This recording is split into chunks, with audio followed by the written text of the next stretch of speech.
Flat Earth Cosmology. A cardinal reality falls, in my opinion, in line with Flat Earth cosmology, where the heavens and waters are in constant motion, and even the Earth at the centre changes, but all this within a set framework. Similarly, with many M effects, the general concept, or greater or lesser aspects, stay the same. It is not as if it turns the laws of nature around, even if continents change size, or there are different star patterns.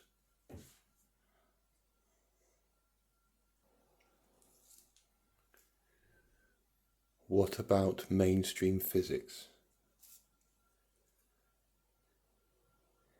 It could be said to put into question an understanding of the world compartmentalized into physics, biology, and chemistry.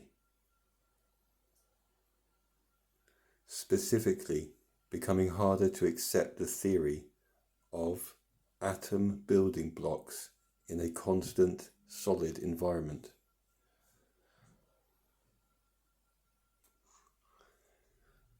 Lesson on perception.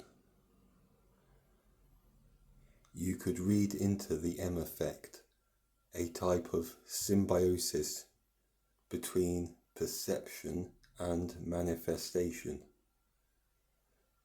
as well as the idea of a zeitgeist. These are, of course, metaphysical notions and not of strict logic or demonstrable science.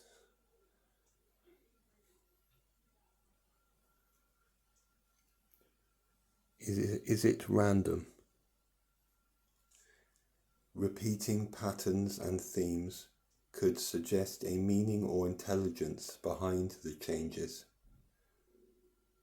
which are more than just switching colours and shapes, as you might see on a screen.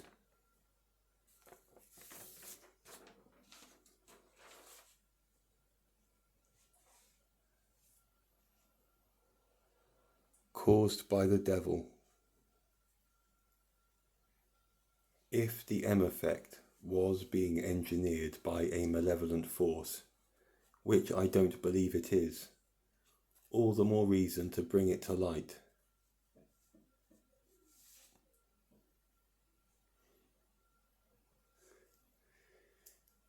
A reflection of the times. The M effect is good in putting thought patterns out of comfort zones that are often inhabited with convenient scientism and second-hand opinions. In this way, an individual might come to terms with other truths that he or she never thought or wanted to be the case, as in NASA and government fakery. Let's see how the M effect has confused three well-known symbols: the $, British sterling, and Monopoly Man.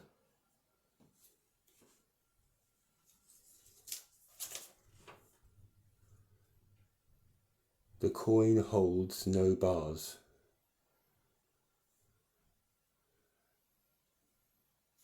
The newspaper article has two. The version I always thought it was. The vintage cash register has 1 bar, and the photographic evidence also. The 1930s TV shop has 1 bar.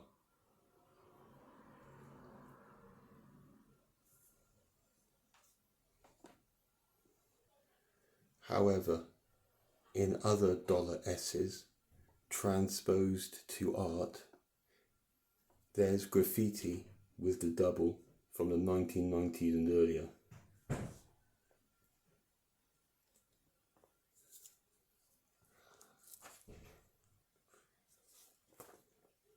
Andy Warhol's paintings show both, in a gallery and on the t-shirts.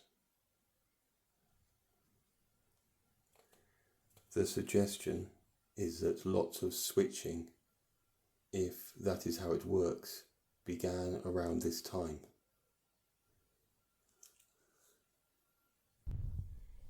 Here is some Gothic residue, trinkets from between the 1970s and 90s. So on to the British sterling notes. With the timeline, it looks straightforward. Initially, there are 2 central bars, as can be seen from these Edwardian and 1930s and 40s notes from Great Britain and Ireland.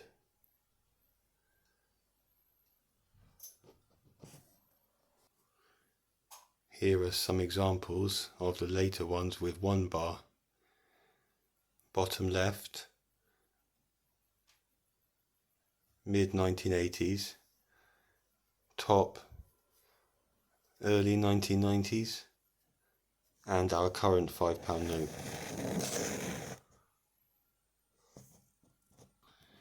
But then there are exceptions, like these 2 on the left that have no bars.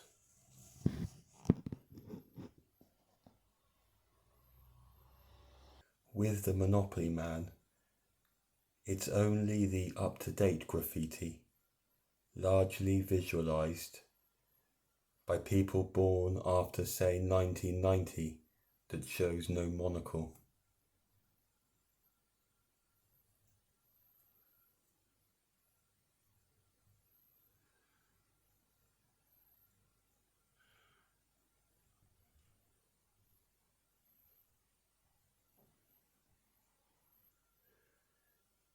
Other earlier tattoos